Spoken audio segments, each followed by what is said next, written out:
How is this phone this slim and still packing a massive 7000 mAh battery?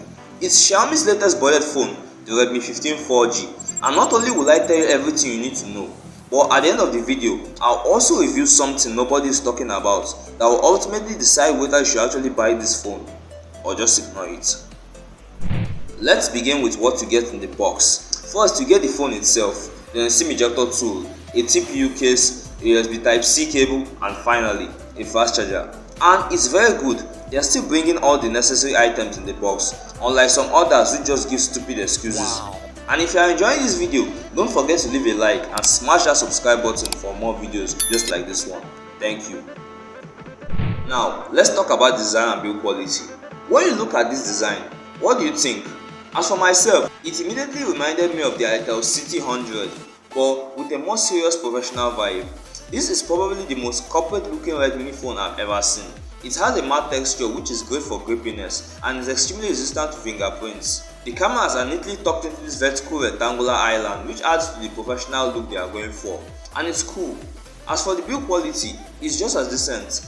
Despite the fact that it's plastic, it's still a very strong phone with a lot of things going for it. I'm talking about the extreme sturdiness, the drop resistance, and most importantly, the IP64 dust tight waterproof rating, which can survive a lot of extreme conditions like this one. That leads us to the external features. For security, this phone comes with a side-mounted fingerprint scanner, which is quite fast and reliable. The SIM card slot contains a hybrid SIM setup. There's no headphone jack, which is quite sad.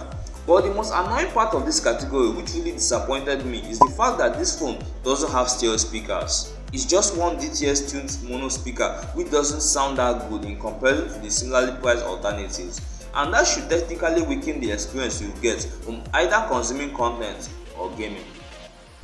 Speaking of consuming content, how good is this phone's display? Well, the Redmi 15 4G comes with a 6.9-inch 1080p IPS panel with a 144Hz refresh rate. You see, this phone's display is as big as phones get, and except if you have hands the size of the Hulk, you would really struggle to use it one-handed. I'm also quite disappointed that we're just getting an IPS panel instead of an AMOLED panel, because I would personally prefer an OLED panel with a 120Hz refresh rate than an IPS panel with a 144Hz refresh rate.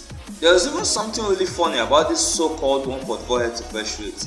If this is truly a 144Hz display, why does the 144Hz only work on the Messages app whilst others are capped at 120Hz? They claim it's a 144Hz display, whilst everything you would actually use won't even refresh that high. But I won't still use that to say that this display is actually bad. It's good enough for consuming content with slightly oversaturated colors. I guess that's their own way of compensating the absence of the AMOLED panel. The bezels are also very slim, the interaction is buttery smooth, and with 850 nits, it's still bright enough to use outdoors without too much issues. Now, let's talk about the most important aspect of a phone, the performance. In today's world of budget phones, the common processors we usually get are those from MediaTek or even Unisoc. But with this Redmi 15 4G, they are bringing Snapdragon. Powering this phone is the Snapdragon 685, and it's a very impressive processor. It can nicely handle the basics such as loading of apps, multitasking, as well as a decent amount of gaming. Titles like Call of Duty Mobile and Genshin Impact are playable, though definitely not at the highest settings. The only problem here is that if you compare it to the similarly priced phones, its performance is quite behind because this isn't a new processor. It's the same one which powered the Redmi Note 13 4G from January last year. That still doesn't mean it's bad. This phone can still handle almost every task you give it. However, that means that it doesn't have the best performance at its price. And that leads us to the software. In this area, I was a little bit confused. The Redmi 15 4G runs on HyperOS 2 slapped on Android 15, and I would say that for the price, it's not the most pleasant software experience. You get ads as well as unnecessary bloatware, although many can be uninstalled. There's also the lack of software features as well as AI features, which can be found on the more expensive Redmi phones as well as cheaper options from Tecno and Infinix. And as for software support, Xiaomi didn't say how many years of updates this phone will be getting.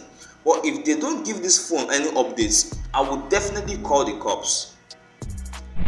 Now, what about the cameras? Well, at first glance, the Redmi 15 4G looks like it comes with a triple camera setup. In reality, this phone only comes with two cameras, a 50 megapixel main camera and an auxiliary lens, with the last model housing an IR blaster for your favorite appliances. Whenever you shoot in good lighting conditions, the results are quite consistent, like there are no oversaturated colors and the dynamic range is pretty good. The video on the rear goes up to 1080p 30 frames per second and it's quite decent.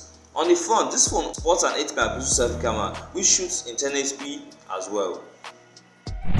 Okay, so before I reveal the truth, let's address the elephant in the room, the battery. Powering the Redmi 15 4G is a massive 7000 mAh battery. Hold on a second.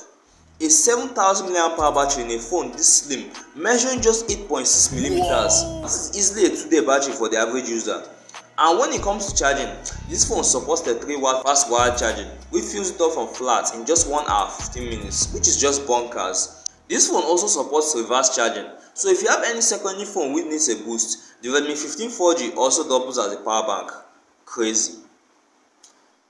But now, here's the thing they won't actually tell you. The Redmi 15 4G costs a whopping 200,000 naira to get, and to be honest with you, it's lacking in a lot of areas. Yes, the battery is big, but that is literally their only selling point. The display is just IPS, the chipset isn't as good as the others, the speakers suck a little, the software is uncertain, and the cameras are really just very basic. I'm not saying that this is a bad phone, don't get me wrong, but they really made a lot of mistakes that don't justify for the amount of money you are going to be paying for it. So in my opinion, I don't think it's worth buying. But don't worry, there's also a similarly priced Redmi alternative if you are into Xiaomi phones for a weird reason. One that is actually much better and maybe even cheaper, the Redmi 15C. To check it out, click the card on the screen right now and I'll tell you all about it.